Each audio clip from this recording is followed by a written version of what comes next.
Nous allons faire Paschimottanasana. Asana, c'est la posture, hein, c'est en sanskrit.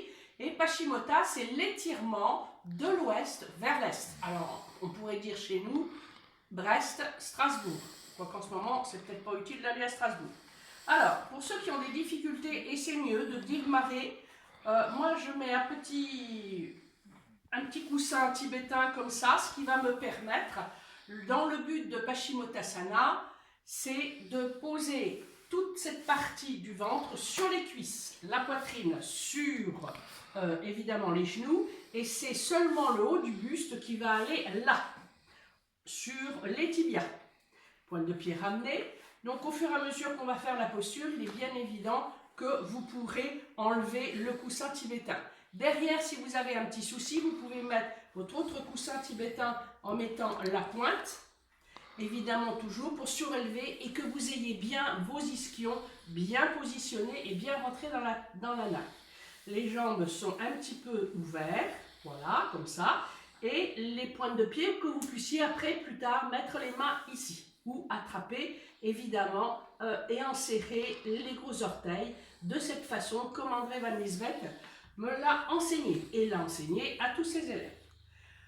On va partir en respiration abdominale diaphragmatique et d'abord on fait 5 bonnes respirations pour pouvoir, toujours 5 temps à l'inspire ou 4 temps, tout dépend si vous êtes plus à l'aise à 4 temps qu'à 5 temps, et 8 ou 10 temps à l'expiration, en pensant toujours à mettre 2 temps à la fin d'une inspire et 2 temps à la fin d'une expiration.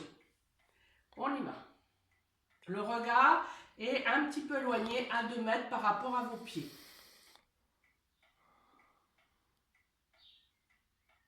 Quand vous descendez, vous inspirez sur l'inspire, vous descendez un petit peu en étirant cette colonne vertébrale. Le dos n'est pas arc-bouté. Vous voyez que je descends mon dos droit.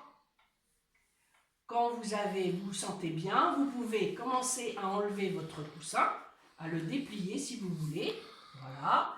Et là, vous essayez de passer votre ventre, voilà, de bien l'installer et de pouvoir, voilà, avoir la poitrine au genou.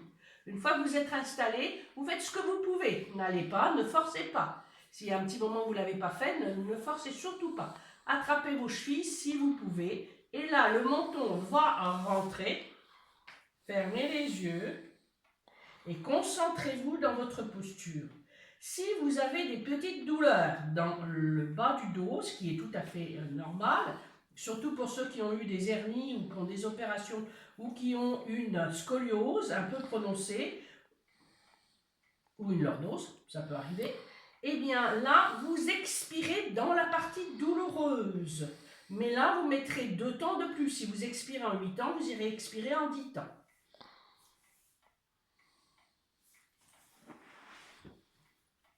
Et quand vous aurez fini, vous pourrez enlever évidemment le coussin.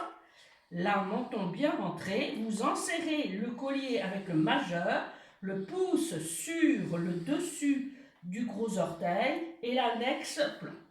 Et là, vous posez vos coudes sur le bas des genoux au début des tibias.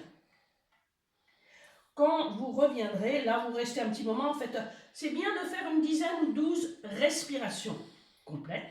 Là, quand vous reviendrez doucement en rentrant le ventre et c'est par le bas de la colonne vertébrale, les sacrés,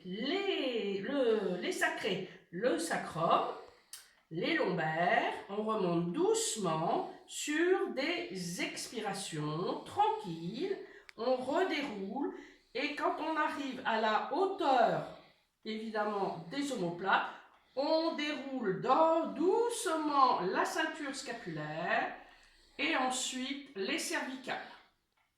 Menton rentré. Une fois qu'on est bien droite, on met les mains derrière et on étire le haut du buste en redressant les pointes de pied. Voilà, menton rentré et on ouvre les yeux.